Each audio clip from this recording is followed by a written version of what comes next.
Assalamualaikum warahmatullahi wabarakatuh. Halo, perkenalkan nama saya Cinis Dayani dengan NPM D119038557 dari kelas manajemen E.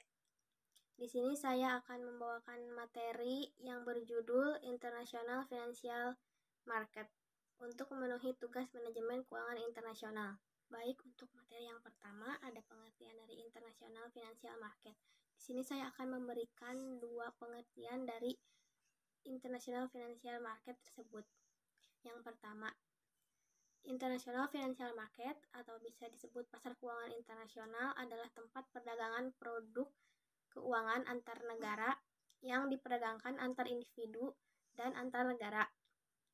Yang kedua, pasar keuangan internasional adalah pasar dunia di mana pembeli dan penjual memperdagangkan aset keuangan seperti saham, obligasi, mata uang, komoditas, dan derivatif melintasi batas negara. Untuk materi yang kedua ada motif transaksi International Financial Market. Di sini terdapat 3 bagian dari motif transaksi International Market. Yang pertama, motif untuk memberikan kredit dalam pasar asing, yaitu tingginya tingkat suku bunga asing, taksiran kurs mata uang, dan diversifikasi internasional. Yang kedua, motif untuk meminjam dari pasar asing, yaitu tingkat suku bunga yang rendah, taksiran kurs mata uang asing. Motif yang ketiga yaitu motif investor melakukan investasi di pasar internasional, yaitu kondisi perekonomian, harapan terhadap kurs falas, dan diversifikasi internasional. Selanjutnya ada sumber dana dari International Financial Market. Sumber dana tersebut didapat dari sumber dana sendiri, dari pembeli atau importir, sumber dana berupa kredit dari penjual atau eksportir, dan yang terakhir sumber dana dari pihak ketiga, terutama dari lembaga keuangan, bank, dan non-bank. Nah, sumber dana tadi umumnya disalurkan melalui metode pembiayaan berikut. Yang pertama, account receivable financing. Yang kedua, bankers acceptance. Yang ketiga, short term bank loan. Yang keempat, counter trade. Yang kelima, factoring. Yang keenam, forfeiting. Yang ketujuh, leasing.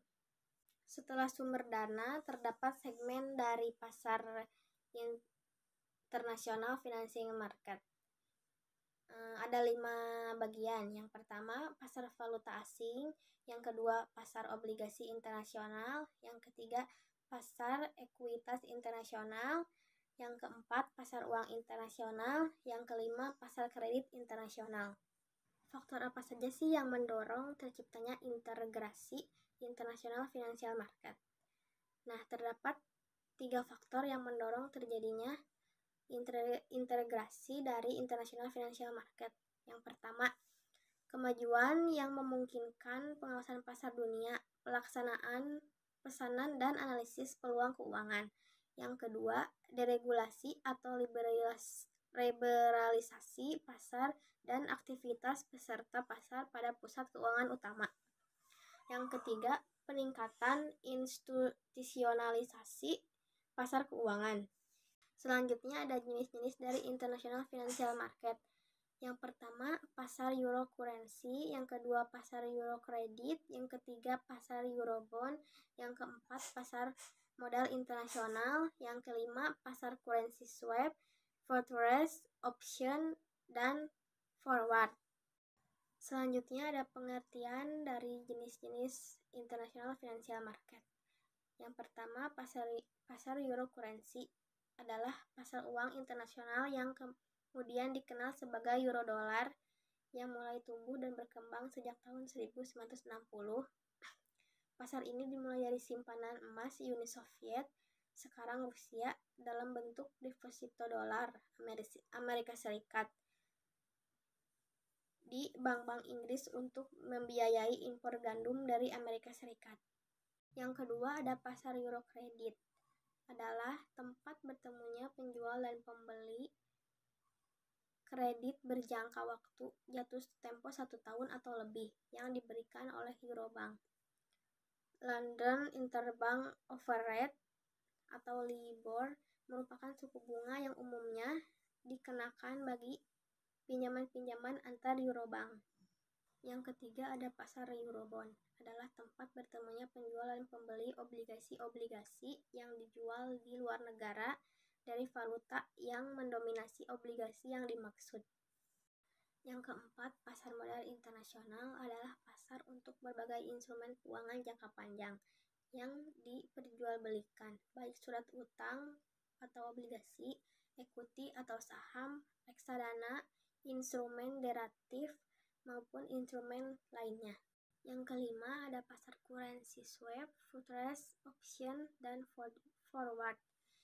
Yang pertama, pasar currency swap adalah suatu interaksi yang didasari suatu perjanjian untuk melakukan pertukaran atas dua mata uang berbeda pada nasional dan suku bunga yang telah disepakati selama periode waktu tertentu. Selanjutnya, pasar futures adalah tempat jual beli komoditas mata uang asing dan surat berharga yang penyerahannya dilakukan pada waktu mendatang. Pasar devisa berjangka, pasar tunai. Selanjutnya, pasar option adalah suatu hak yang didasarkan pada suatu perjanjian untuk membeli atau menjual sesuatu komoditi, surat berharga keuangan, atau suatu mata uang asing pada suatu tingkat harga yang telah disetujui atau ditetapkan di muka pada setiap waktu dan masa 3 bulan kontrak. Christopher 1997. Selanjutnya, pasar forward adalah pasar berjangka yang mana transaksi jual beli valuta asing dilakukan untuk penyerahan di masa yang akan datang atau penyerahan di luar area spot, dan kurs yang digunakan adalah kurs forward. Selanjutnya, mata uang yang diperdagangkan dalam international financial market. Yang ke-1, dolar Amerika, 2, pound sterling Inggris, 3, euro dolar, 4, Swiss franc, 5, Japanese yen, 6, Australian dollar, 5, Canadian dollar. Selanjutnya, di sini saya akan memberikan contoh studi kasus perusahaan jasa transportasi yang terdaftar di BEI dengan judul penelitian pengaruh pengadopsian International Financial Reporting Standard (IFRS) dan Good Corporate Governance terhadap manajemen laba.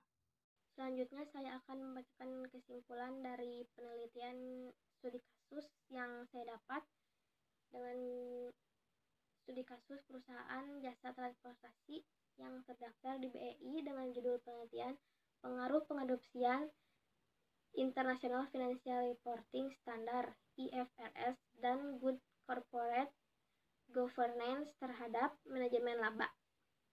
Penelitian ini menemukan bukti empiris bahwa penerapan IFRS mampu menurunkan praktik manajemen laba. Namun, peran Good Corporate Governance pada perusahaan hanya sebagai bentuk kepatuhan terhadap peraturan dan belum mampu melaksanakan fungsi dan tugasnya secara maksimal. Secara garis besar, Good Corporate Governance belum mampu menekan tingkat manajemen laba. Keberadaan komite audit dan komisaris independen dimungkinkan hanya untuk memenuhi peraturan saja. Sedangkan keberadaan kepemilikan institusional dalam penelitian ini justru meningkatkan manajemen laba. Hal ini kemungkinan disebabkan oleh karena keberadaan kepemilikan institusional belum sepenuhnya sebagai alat monitoring. Manajer hanya termotivasi untuk memuaskan pemilik modal dan menyajikan laba yang besar tanpa mempertimbangkan tujuan utama organisasi. Sekian materi yang dapat saya sampaikan. Mohon maaf bila banyak kekurangan. Wabillahi taufik wal hidayah. Wassalamualaikum warahmatullahi wabarakatuh.